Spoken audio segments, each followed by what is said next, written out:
Hello dear students, आज हम देखेंगे कि हमारे एक स्टूडेंट्स प्रसाद ने full stack development course complete करने के बाद क्या बनाया है। ये आपको एक छोटा-सा प्रोजेक्ट दिख रहा है जो कि उसने कंप्लीट किया है। जैसे कि इस प्रोजेक्ट के अंदर कौन-कौन सी टेक्नोलॉजी यूज़ हुई है और कैसे बना है वो हम दिखाते हैं। उसने जस्ट अभी कंप्लीट किया है तो उसके अंदर हम देखेंगे as a part of full stack development उसने यूआई के अंदर एचटीएमएल, सीएसएस, जावास्क्रिप्ट सीखा था एंड उसने डॉटनेट के साथ फुल स्टैक डेवलपमेंट किया था तो उसने कुछ एपीआईज़ वगैरह बनाई हैं, डॉटनेट की एपीआईज़ बनाई हैं। तो यहाँ पे ये आप देख सकते हैं कि उसने ये कोड लिखा है एचटीएमएल में एंड जावास्क्रिप्ट और सीएसएस वगैरह। This is all about code and यदि इस कोड का आउटकम देखेंगे, सॉरी मैं एक चीज़ भूल गया बताना।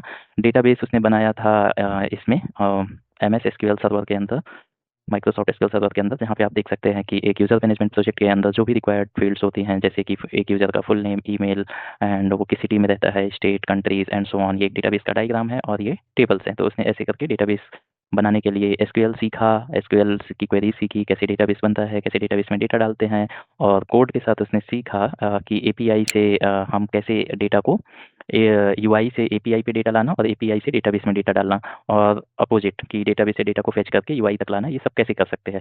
तो उसने everything all the code written by him.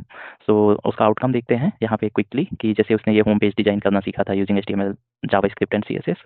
तो उसने एक छोटा सा रजिस्ट्रेशन फॉर्म बनाया जहाँ पे आप देख सकते हैं कि उसने ये एचटीएमएल के मल्टीपल जो फील्ड्स होते हैं, टैग्स होते हैं कि जैसे टेक्स्ट बॉक्स हो गया, कैलेंडर हो गया, अपने ये चेक बॉक्सेस हो गए, ब्राउज़ बटन हो गया, फ़ोटोज़ और वीडियो वगैरह अपलोड करने के लिए, ड्रॉप डाउन्स हो गया, ये सारी चीज़ें उसने सीखी थी। बेसिकली ये एक यूज़र मैनेजमेंट का रजिस्ट्रेशन फॉर्म है जहाँ से हम किसी भी यूज़र का डेटा इनपुट लेके फ़ीड कर सकते हैं।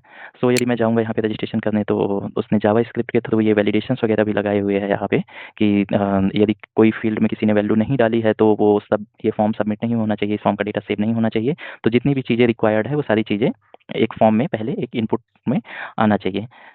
इसी तरह से उसने ये लॉगिन पेज बनाया एंड जैसे ही डेटा सबमिट होता है तो हम लॉगिन करने के बाद यहाँ पे जैसे उसने मल्टीपल लोगों का डेटा स्टोर किया है तो इसके बाद उसने CRUD operation means create, read, update, delete. उसने ये भी करके देखा कि जैसे किसी एक यूज़र का डेटा अपडेट करना है तो एडिट करने के लिए उसको डेटाबेस से डेटा लेके आना, यहाँ पे टेक्स्ट बॉक्सेस पे लोड करना, ये सारी चीज़ें उसने सीखी और ये अपडेट इसके बाद उसने सीखा।